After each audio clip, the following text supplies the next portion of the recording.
Sri Gurubhyo Namaha children, welcome to our online teaching academy Ekalaiva. Today we are going to see the next topic of the lesson is Archimedes principles. Before that, as we know already, the object which we place in the liquid, some object may go and sink into the water, some object will float in the surface of the liquid or water. So for example, if I have taken now a balloon, now apply a force on this balloon.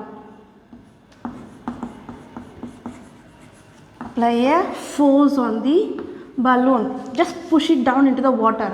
Okay, until we push, it goes into the bottom of a liquid. Just remove your hand. What will happen? Immediately the water will bounce back to surface of the liquid itself. So which means there is an upward force is acted on the balloon. So based on that, even Archimedes also, he realized when he sat in the bathtub, he felt the whole body loses its weight. When he goes into the tub, he felt the water is displaced out. No, he felt the body loses weight. The amount of body loses weight equal to the weight of a liquid is displaced out. So based on that, he has told this statement about that is Archimedes principles. So we'll find now. So just to know about better, I have taken a stone. Okay, now the weight of a stone measured with the spring balancer. So that weight, for example, here the weight might be in the air. It is 5 kg. The weight of a stone. When I measure the spring balance, the weight is 5 kg. The same stone when it immersed. So when gradually immersed into the liquid, what will happen? When stone goes, the water will displace out of the liquid, so it is carried by the another container. So when it immerses, the weight of liquid displaced, the stone here in the liquid is 4 kg.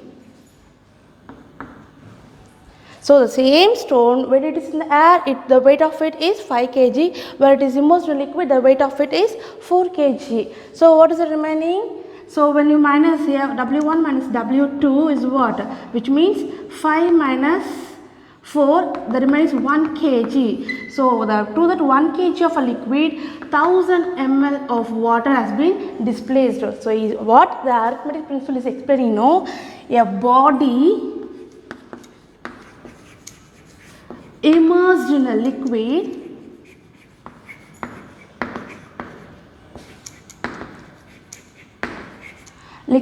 or fluid experiences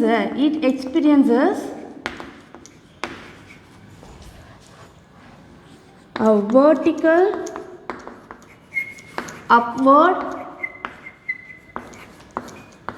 buoyant force. Okay, a body immersed in a liquid, that object it experiences the upward buoyant force. Okay, so that force is equal to the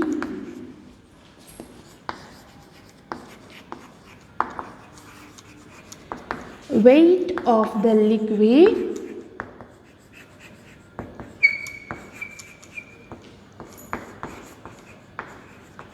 displaced out. Okay, this is how Archimedes principle states. So what he states, a body which immersed in a fluid, it experiences a force. What is the force? Upward force. We know upward force is the other name of buoyant force. So the force which is applied, so equal amount of water is displaced out. So the object which is placed inside the liquid, the weight it loss, okay, equal to the liquid will be displaced out. This is how he states. Now we have seen about the Archimedes principle. So what is that? A body which immersed in a liquid, it experiences a force. That force is the upward force, buoyant force. So due to the force which is acting on it, so equal to the weight of a liquid is displaced. So that is Archimedes principle we learned. Okay. So now we are going to learn laws of flotations. So based on these, there are hydrometer, lactometer, relative density, all are worked based on the flotations. So what are the laws of flotations? There are two laws. One, the weight of a floating body in a fluid okay, is equal to the weight of the fluid displaced. So weight of the floating body. So what is the weight it displaced in the liquid? No, E is equal to the weight of a fluid is displaced out. So as we learned in Archimedes buoyant, so same, okay, all those are worked based on these first laws of flotation. So weight of a floating body of a fluid is equal to the weight of a fluid is displaced. So what will happen to that? Displaced equal to the object weight, the liquid weight also will be displaced equally. So what is the second law of flotation? No, the center of gravity of the floating body and center of buoyancy are in the same vertical line. For example, now I just take a ship. So the center point of here is where now the ship is floating. So here this is the here the upward force will act over here. So this is called center of buoyancy.